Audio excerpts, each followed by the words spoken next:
शामिल करते हैं जंग से रिपोर्ट राना शहबाज अजीज।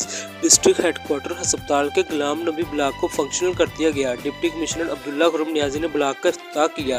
डिप्टी कमिश्नर के हमरा महकमा हेल्थ व बिल्डिंग के अफसरान भी मौजूद थे। नए ब्लॉक में 42 बेड पर मुश्तमिल एमरजेंसी और 35 बेड का मेडिकल वार्ड है। गुलाम नबी की तकमील का आलीशान मंसूबा अवाम को सेहत की सहूलियात के हवाले से नेमत से कम नहीं है। बरसों से ज़ेर इल्तवा मंसूबे की तकमील पर अल्लाह ताला का शुक्र अदा करते हैं कि ज़िला की अवाम से किया गया वादा पूरा हुआ।